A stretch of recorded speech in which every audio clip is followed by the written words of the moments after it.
Irmãos, nesse momento nós queremos trazer a vocês a palavra que está em Efésios, mas é um estudo que muitos de vocês já viram nos grupos, mas que eu acho importante também nós refletirmos como congregação e como um todo, porque isso está muito presente na vida de muita gente. E o meu objetivo ao trazer esse estudo para vocês, um deles é que nós, como cristãos, sejamos sal e luz. E nesse ato de ser sal e luz, muitas vezes eu tenho que dizer não a certo dinheiro, para que eu também, na minha liberdade cristã, eu não acabe roubando também. Então esse é um cuidado e é uma preocupação que eu tenho, porque a gente está tendo tantas opções nesse mundo velho aí nosso, que eu achei importante a gente refletir com vocês esse texto. Que o Espírito Santo ele esteja sobre todos nós. E o tema do estudo então é não roube, trabalhe. O foco central do estudo é o 7º mandamento, a 7ª palavra, ou conselho, como alguns preferem dizer. E é importante a gente então lembrar, qual é o 7º mandamento mesmo? Me deu um branco aqui agora.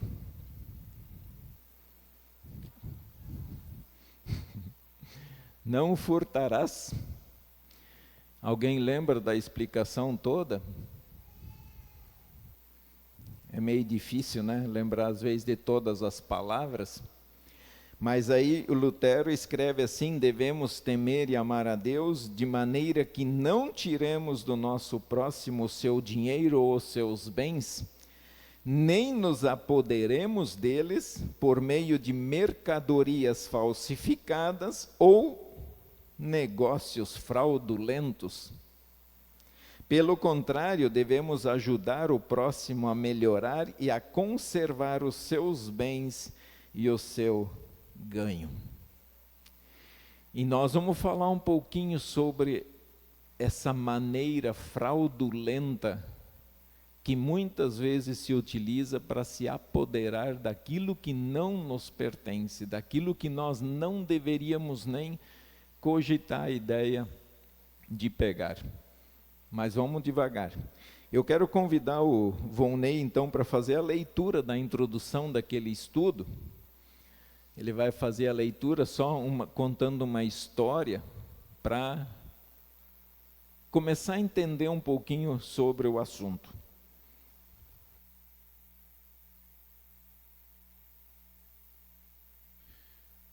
Pedro olhava para a tela do computador com o coração acelerado. Com apenas alguns cliques, poderia aumentar a sua comissão em 30% este mês. O sistema da empresa tinha uma brecha, bastava ajustar sutilmente alguns números da planilha de vendas. Nem é tanto assim, pensou ele, todo mundo dá um jeitinho. O seu dedo pairou sobre o mouse enquanto as justificativas enchiam a sua mente. As contas atrasadas, o presente de aniversário que queria dar para a sua filha, a prestação do carro. Além disso, a empresa era grande, tinha muito lucro. Quem sentiria falta? Naquele momento, o seu celular tocou. Era uma mensagem de Dona Maria, a senhora que vendia água no semáforo em frente ao escritório. Dizia: Pedro, só Deus para te pagar a bondade. Com o dinheiro que você e os seus colegas juntaram, consegui comprar os remédios do meu neto. Pedro sentiu um nó na garganta. Lembrou-se de como mobilizou os seus colegas para ajudar a Dona Maria depois que ela perdeu o carrinho de lanches numa enchente. Olhou novamente para a tela do computador e viu o seu reflexo no monitor. Quem era ele realmente?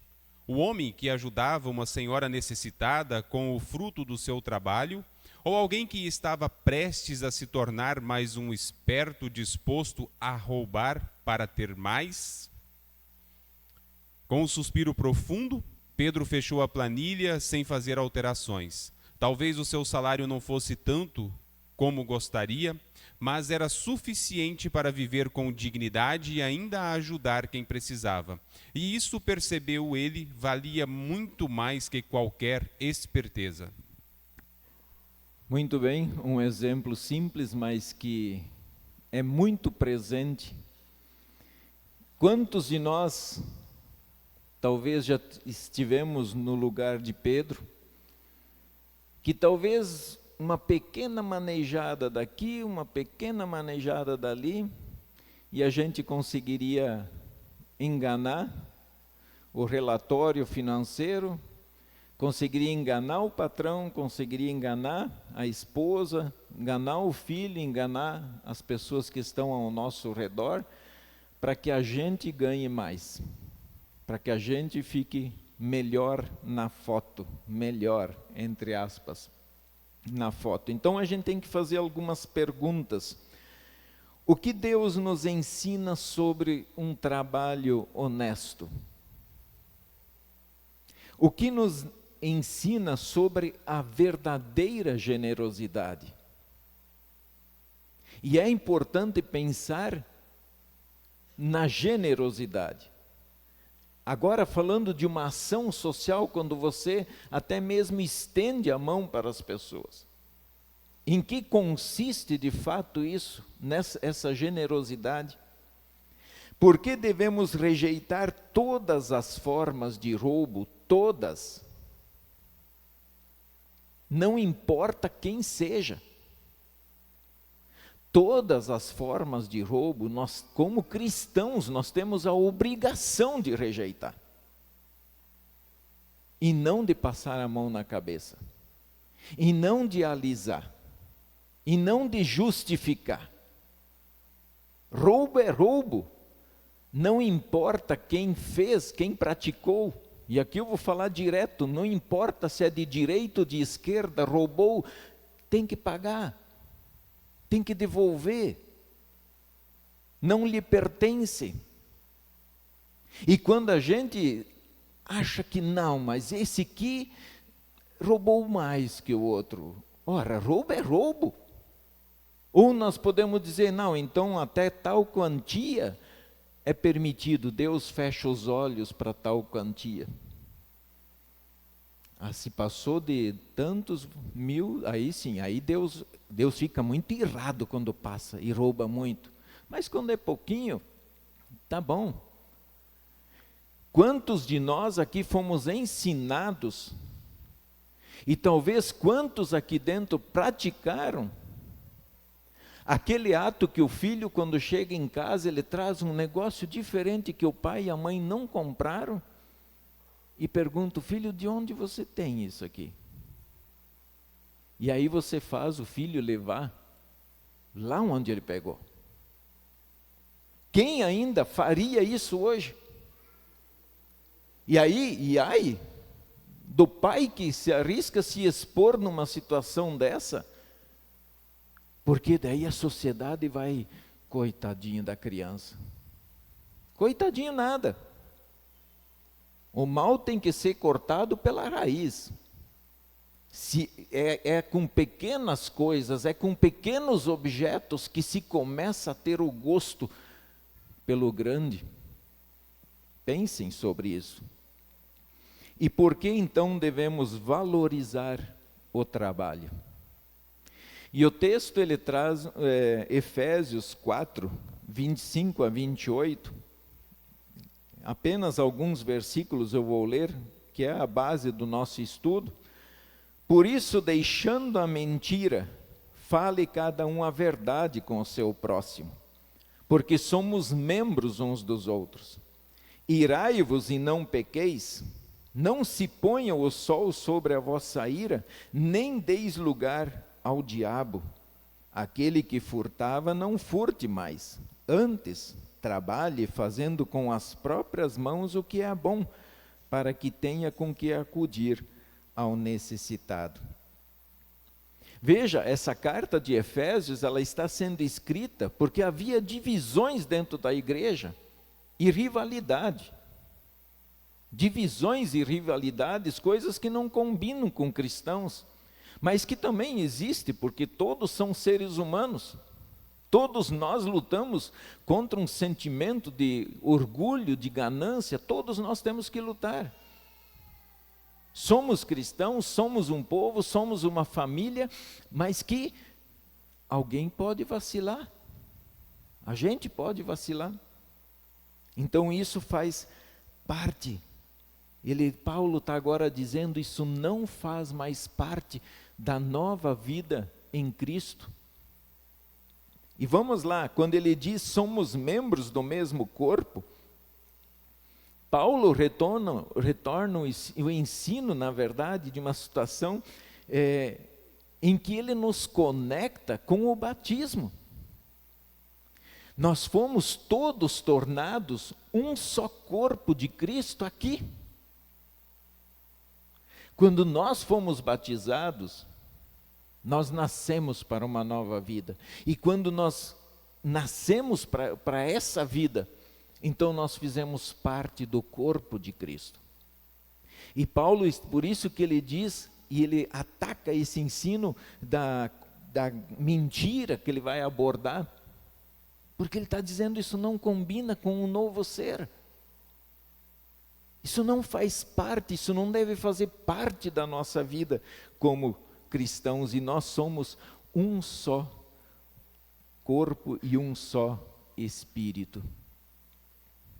Um só corpo e um só espírito, somos membros do mesmo corpo. Quando o seu dedo do pé dói, é só o dedo do pé que dói? Todo o corpo sente. Todo o corpo, você não consegue nem trabalhar direito se a dor é muito grande. Por quê? Porque é lá no pé, mas o teu corpo sente. E aí Paulo faz justamente a comparação. Fiquem irados e não pequem. Vocês podem ficar irados contra alguma coisa, mas não pequem. Não pequem. E aí tem ira que é saudável. Nós podemos nos irar diante de situações de injustiças. E nós estamos vendo aos montes, não só no Brasil, fora dele. De maldade. Nós podemos ficar bravos com a maldade, ou os nossos irmãos morrendo na África não tem nada a ver com a gente. Pessoas sendo enterradas vivas por causa de sua fé, não tem nada a ver com a gente. Se não tem nada a ver, então nós não estamos no corpo de Cristo. Ah, mas é lá na África, não interessa onde é. O corpo de Cristo, ele é global, ele é no mundo todo. Ele envolve todas as nações. Então nós temos sim que irar, mas aí ele diz, não peque. Nós temos que ficar bravo contra o pecado. Claro que podemos ficar bravo. Ou nós não temos sangue na veia. E seja um pecado que nós praticamos, ou seja um pecado no nosso irmão, isso é natural. Mas vem um conselho. Não deixem que o sol se ponha sobre a ira de vocês. Fique irado, mas cuidado. Trate de resolver essa ira logo, para que ela não contamine o seu coração, a sua alma, para que ela não dure até o pôr do sol. Quando chegar o sol se pôr, que o teu coração já tenha resolvido o seu problema, já tenha se acalmado. Então, por isso que ele nos dá esse conselho. E aí eu quero, o meu pensamento de que o pé dói e todo o corpo sente, quando nós estamos irados, todo o nosso corpo sente. Os cristãos sentem. Mas a gente procura logo resolver a ira, acalmar o coração. E aí o outro conselho é: nem deem lugar ao diabo. O diabo, ele é fantasioso? Ele é uma fantasia da igreja? O que vocês acham? Porque agora o argumento de muito tempo é que o diabo, ele é uma criatura inventada pelos cristãos para que o povo tenha medo, que seria uma forma de controlar o povo. Não, então, mas o diabo, ele é real. Deus falou com o diabo. O diabo atacou Jó. O diabo plantou o mal. O diabo é real. E se ele é real, o conselho que Deus nos dá é: não dê lugar ao diabo. Ocupe o espaço. Não dê lugar para ele. Não dê uma cadeira para o diabo sentar do seu lado, porque ele vai sentar. E a hora que ele sentar, para levantar dali não vai ser fácil. Então não dê lugar para o diabo. Para isso, os cristãos são revestidos com a armadura de Deus. Capacete, espada, cintura, aqui o do peito, que protege o peito, os órgãos principais do corpo. Para isso que Deus nos deu essa armadura, para que a gente utilize ela contra Satanás. Não dê espaço para o diabo. E esse não dê lugar ao diabo é muito importante, irmãos, pelo contexto que nós estamos vivendo. Pensem sobre isso. Os cristãos estão assim: não fala para não incomodar. Não fala para ninguém se irritar. Ora, se a verdade se cala, o mal ocupa o espaço.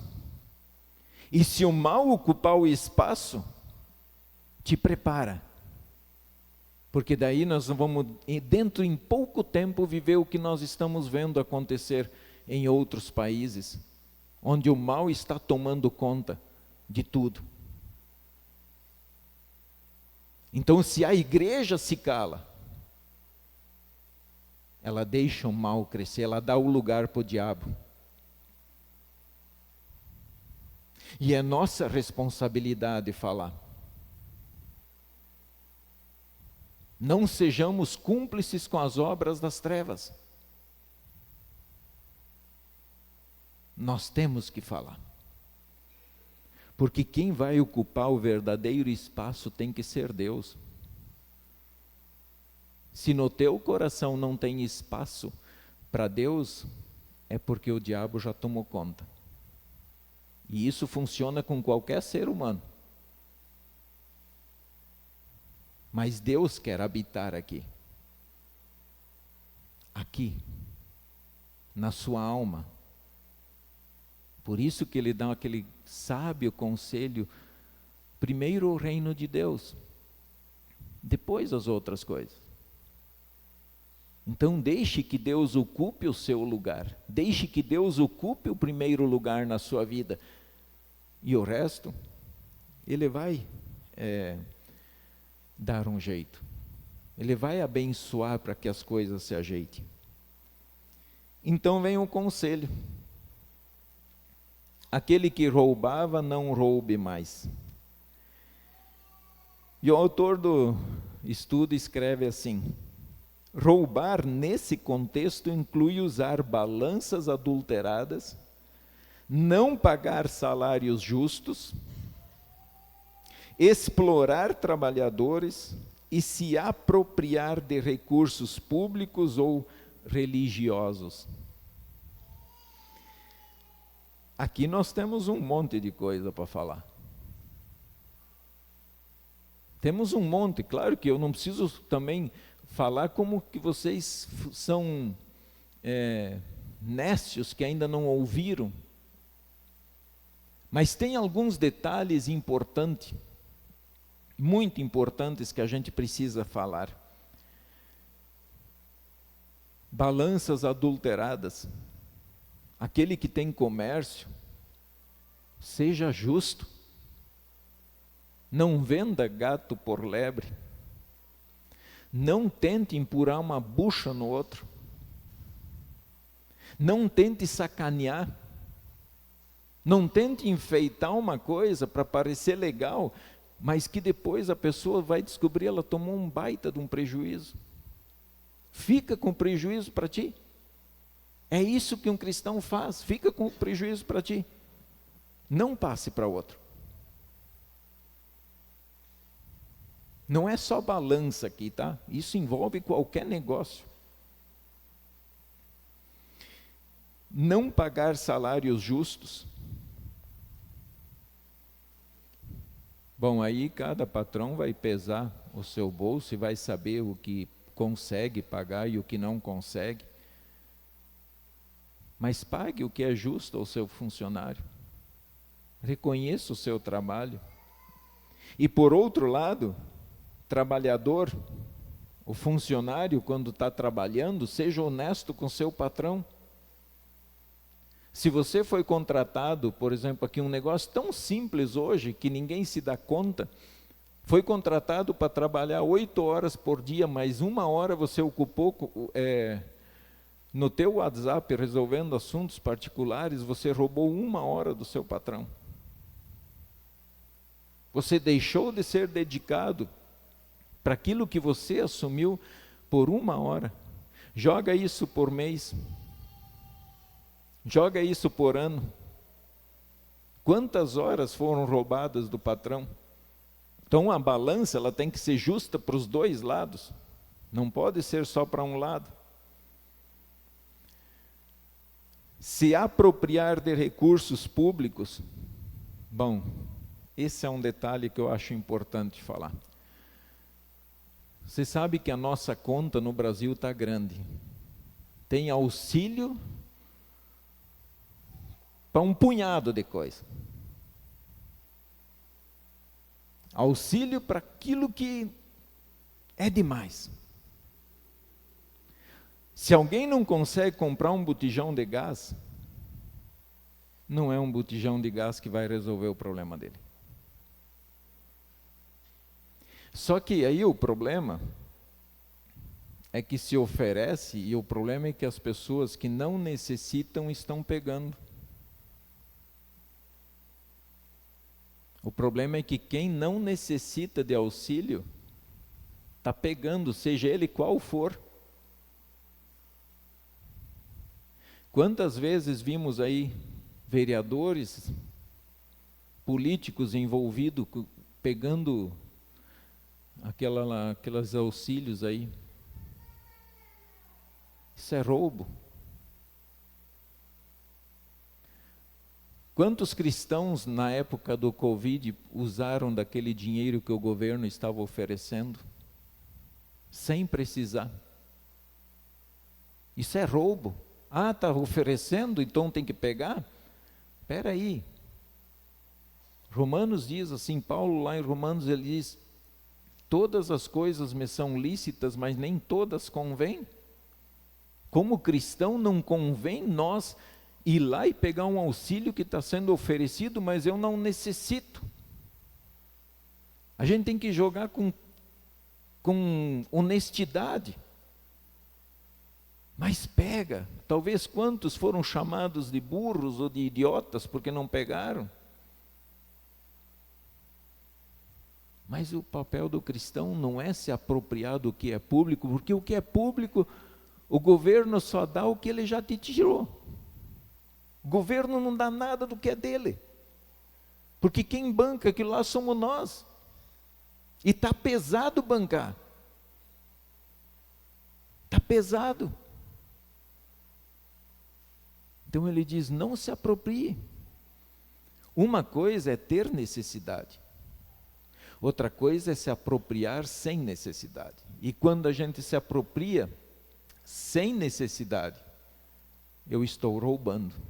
Pode ter certeza disso. Eu estou roubando, eu estou tirando de alguém. E aí ele fala de recursos religiosos também. Tá? E aí isso cabe, na minha visão, também para os pastores. Cabe sim. A igreja também oferece alguns empréstimos que os pastores têm que ser honestos em dizer se preciso, se pode ou se não pode pegar. E depois que pega, também tem que pagar. Não é só pegar, mas é pagar de volta. Porque isso faz parte da vida cristã, isso faz parte do testemunho de fé. Então Paulo está dizendo, aquele que roubava, não roube mais, pare. Chega. Para tudo tem perdão, para tudo tem um recomeço. Então, cada um coloque a mão na consciência. E o autor escreve, roubo e fraude são a qualquer forma de desonestidade, fraude ou exploração que prejudique outras pessoas em benefício próprio. Isso pode acontecer por meio de práticas comerciais enganosas, negligência nos deveres ou tratamento injusto entre as pessoas.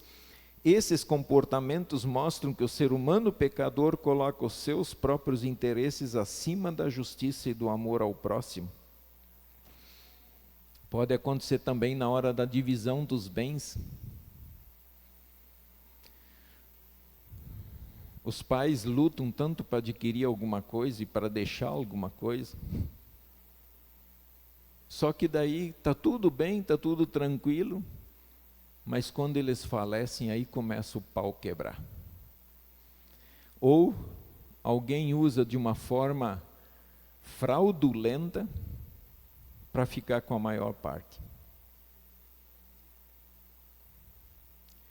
A gente tem que ser honesto também nisso. Cuidar, como cristão, como família cristã. Quando sobra algo que os pais partiram e deixaram, os filhos têm que pôr a mão na consciência, acalmar o coração e ver biblicamente o que é justo que cada um fique.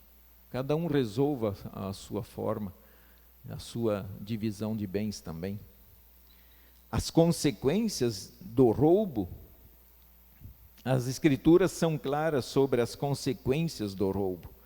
As práticas desonestas fazem a ruína àqueles que as realizam, pois Deus julgará os ladrões severamente.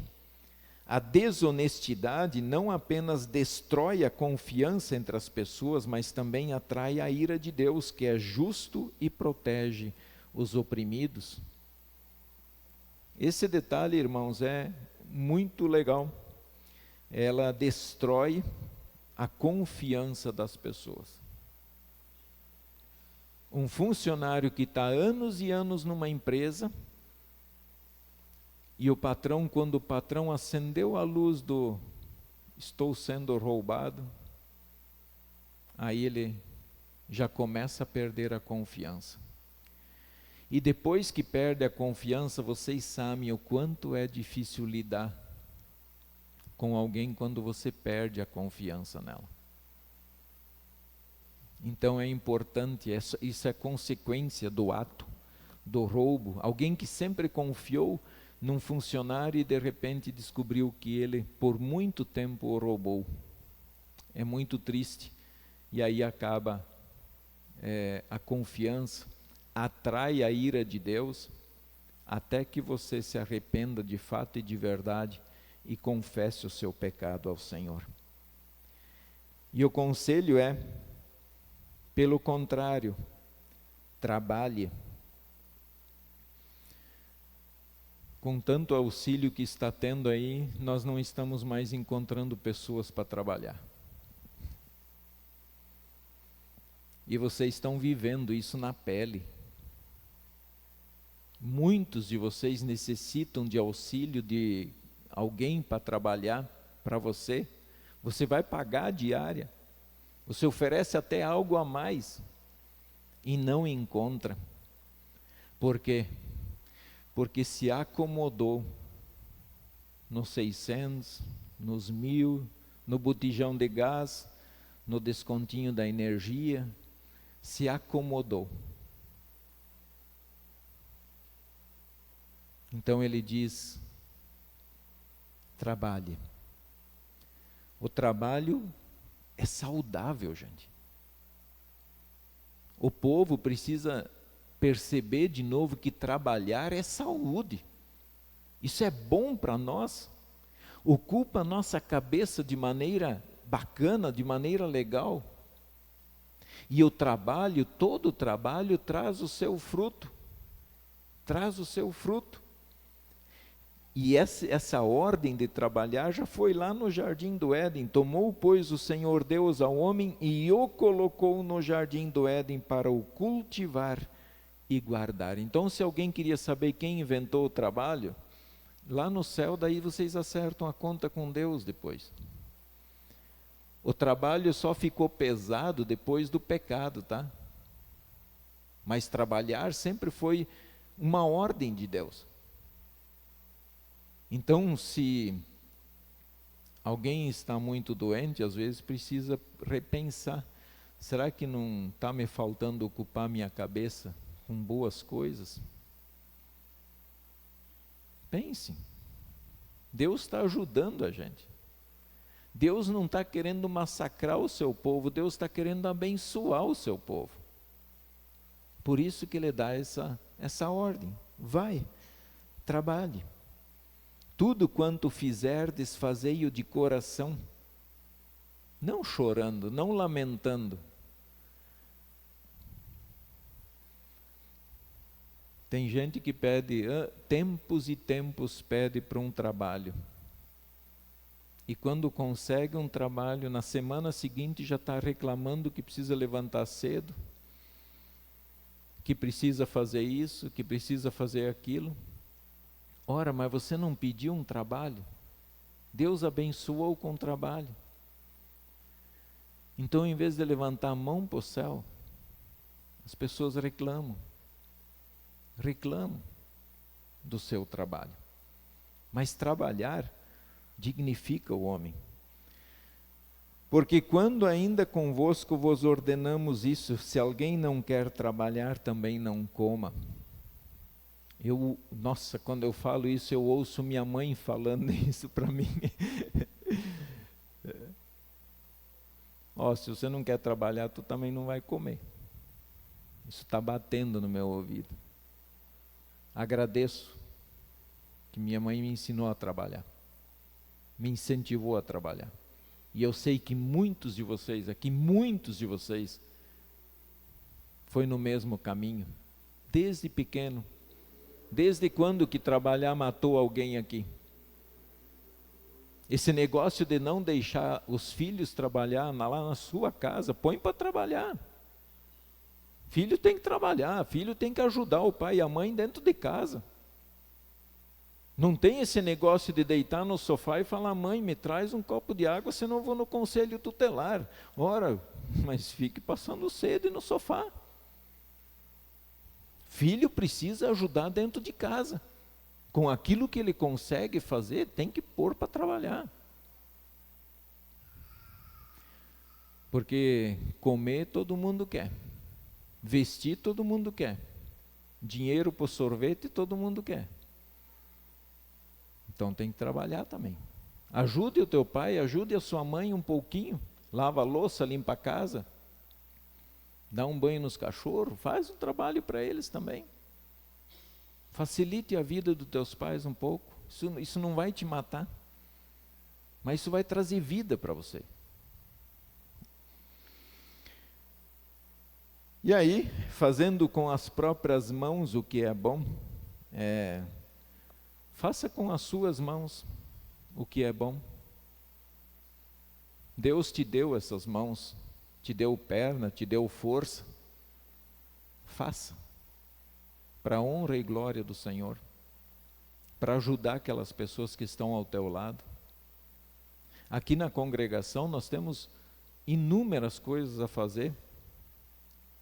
para também levar o Evangelho para os outros, mas também todos nós em conjunto aqui, somando forças, nós vamos sempre conseguir fazer algo a mais para o reino de Deus e para a salvação das pessoas. E aí, tenha com o que repartir com o necessitado. Da sua renda que você ganha, talvez dê para você comprar um pacote de feijão, um arroz e auxiliar alguém. Faça isso com amor. Faça isso com o fruto do seu trabalho. O comunismo tem um problema muito sério. Eles praticam ação social só com o dinheiro dos outros, mas com o deles não. Então isso não é ajudar o próximo. Faça com o dinheiro do seu bolso. Quem é comunista tem que aprender a fazer a ação social com o dinheiro do seu bolso. Porque com o dos outros é fácil fazer. Com o dos outros é fácil gastar. Então, mas faça com a tua mão. O fruto do seu trabalho, doe, ajude. E Deus vai te abençoar muito com esse trabalho. Então, com relação aos bens do próximo, ele diz o mandamento: você não deve furtar, não apenas proíbe roubar, mas também nos ordena proteger os bens do próximo e contribuir para que o outro melhore sua situação. Ajude a proteger o bem do próximo. E se alegre quando ele conquiste algo, não tenha inveja. Mas se alegre com a conquista do suor do teu próximo. Irmãos têm inveja de irmãos porque o irmão conseguiu comprar algo que ele não conseguiu. É lamentável isso. É triste demais isso. Em vez de nós nos alegrarmos, as pessoas se entristecem. O Espírito Santo abençoa o mundo quando guia os seus filhos, os filhos de Deus, a serem fiéis em suas vocações, justos no comércio e generosos para com os necessitados. Esse detalhe também, nós pedimos tanto a bênção de Deus, mas como é que Deus vai abençoar se o próprio povo dele anda fazendo as coisas erradas? Nós não podemos fazer que nem aqueles políticos que roubaram, depois de roubar, dividir a grana, se reuniram e pediram: Pai, oh Deus, nos ajude para que ninguém descubra o que estão aprontando aqui dentro. E estava sendo filmado. Não peça a bênção de Deus nas coisas erradas. Não queira tornar Deus cúmplice do roubo, das coisas erradas, do pecado. Ele não vai abençoar. Justiça e misericórdia, o trabalho honesto, permite que os cristãos ajudem a suprir as necessidades dos outros e glorifiquem a Deus. Assim, rejeitar o roubo e valorizar o trabalho não são apenas escolhas morais, mas frutos da fé que atua pelo amor. Então, pessoal, sempre escolher valorizar o trabalho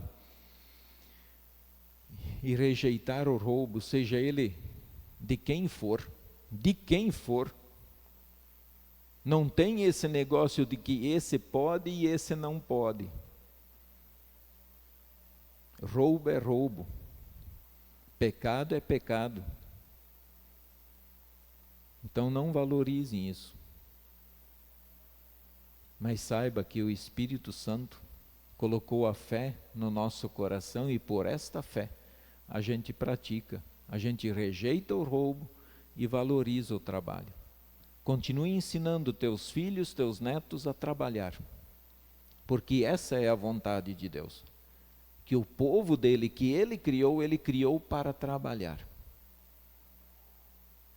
E não valorizemos aqueles que não querem trabalhar só porque recebem um auxílio nosso, um auxílio nosso. E podem ter certeza, irmãos, que cada um continuem trabalhando honestamente, sejam honestos, sejam cristãos aqui dentro, sejam cristãos lá fora.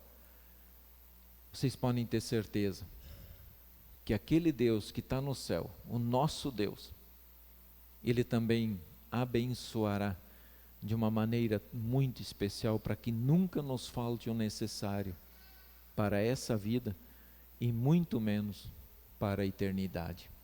Que Deus abençoe o seu trabalho, ricamente que Ele abençoe o seu trabalho e que Ele abençoe o seu lar, para que vocês, como casal, que os filhos de vocês vejam o exemplo de vocês e façam e vivam a fé que vocês ensinaram eles a viverem. Que Deus vos guarde. Amém.